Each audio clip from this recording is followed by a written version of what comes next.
વાઘોડિયા વિધાનસભાના ધારાસભ્ય દ્વારા નૂતન વર્ષના દિવસે સ્નેહ મિલન કાર્યક્રમ રાખવામાં આવ્યો હતો।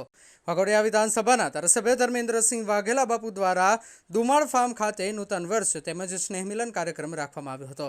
આ પ્રસંગે વડોદરા જિલ્લાના ભારતીય જનતા પાર્ટીના અધ્યક્ષ રસિકભાઈ પ્રજાપતિ અને જિલ્લા પંચાયતના આરોગ્ય સમિતિના ચેરમેન અને બક્ષી પંચ મોરચામાં પ્રમુખ રોહિતભાઈ બારોટ અને વાઘોડિયા વિધાનસભાની આવતી ગ્રામ પંચાયતના સરપંચ અને આજુબાજુના ગ્રામજનો તેમજ ભારતીય જનતા પાર્ટીના સંગઠનના કાર્યકર્તાઓ સ્નેહ મિલન કાર્યક્રમમાં મોટી સંખ્યામાં હાજર રહ્યા હતા।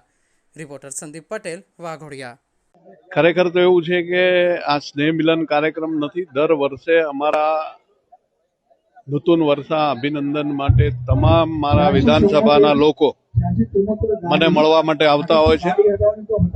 એટલે દર વર્ષે અહીંયા અમે એકબીજા મળીને એકાબીજીને શુભેચ્છાઓ પાઠવતા હોય છે અને આવનારું નવું વર્ષ દરેકનું યશસ્વી, લાભદાયી, આરોગ્યમય, તંદુરસ્તમય અને તમામ પ્રકારના સુખ સમૃદ્ધિ સાથે આવે એવું અહીંયાથી મંચ ઉપર ઘણા બધા સંતો પણ આશીર્વાદ આપતા હોય છે। એટલે દર વર્ષે અમે અમારા વિધાનસભાના લોકો વર્ષોથી, હું ઇલેક્શન નતો લડ્યો ત્યારે પણ દર વર્ષે અમારા તમામ સ્નેહીજનો અહીંયા નવા વર્ષના દિવસે આવતા હોય છે। એમને અમે એકાબીજી મળતા હોય છે અને દરેક એકાબીજી શુભેચ્છાઓ આદાન પ્રદાન કરતા હોય છે અને દરેક ભગવાનને પ્રાર્થના કરતા હોય છે કે અમારી વિધાનસભામાં તમામ લોકોને સુખ સમૃદ્ધિ અને સારું આરોગ્ય મળે એવી આજના દિવસે દરેકને શુભેચ્છા પાઠવતા હોય છે।